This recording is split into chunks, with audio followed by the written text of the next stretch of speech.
Hi అండి. తక్కువ టైంలోనే ఎంతో టేస్టీగా చేసుకునే పల్లీల చట్నీ అండి. నేనైతే ఒక కళాయి తీసుకున్నాను. దాంట్లోనే 1 గ్లాస్ పల్లీలు అయితే వేసుకున్నానండి. పల్లీలు వేసుకున్న తర్వాత బాగా కలుపుకుంటూ వేపుకోవాలి. ఇది లో ఫ్లేమ్లో 5 మినిట్స్ అయినా వేపుకోవాలండి. తర్వాత ఒక పల్లి చేసుకుని చూడండి, ఒకసారి పొట్టు వచ్చేస్తే ఇది అయిపోయినట్టేనండి. తర్వాత ఒక ప్లేట్లోకి ఆ పల్లీలన్నీ వేసుకొని చల్లారనివ్వాలండి. బాగా చల్లారిపోయిన తర్వాత ఇలా అంటే పొట్టు మొత్తం వచ్చేస్తుంది.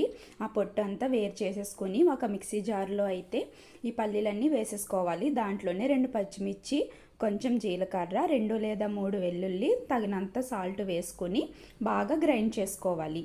ఇలా గ్రైండ్ చేసుకున్న తర్వాత కొంచెం వాటర్ వేసి బాగా గ్రైండ్ చేసుకోండి. ఇలా మెత్తగా గ్రైండ్ చేసుకోవాలి. అంతేనండి. ఆ చట్నీ అంతా ఒక బౌల్లోకి తీసుకొని కొంచెం వాటర్ వేసుకొని కలుపుకొని పెట్టుకోవాలి. ఇప్పుడు పోపు అయితే రెడీ చేసుకుందామండి.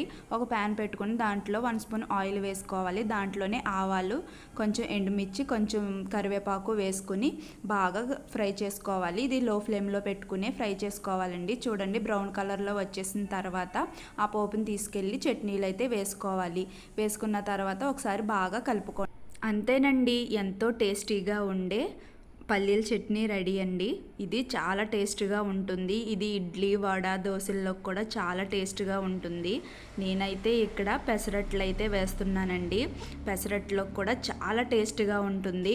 మా ఇంట్లో వాళ్ళందరికీ పెసరట్టు, పల్లీల చట్నీ అంటే చాలా ఇష్టమండి. వాళ్ళు చాలా ఇష్టంగా తింటారు. ఇలా పెసరట్టు వేసేటప్పుడు కొంచెం నెయ్యి వేసి కాల్చుకోండి, చాలా టేస్టీగా ఉంటుంది. అండ్ పల్లీల చట్నీ కూడా చాలా టేస్టీగా ఉంటుందండి ఈ పెసరట్టులోని. ఒకసారి మీరు కూడా ఇలా ట్రై చేయండి. Please subscribe my channel. Thank you for watching. Bye.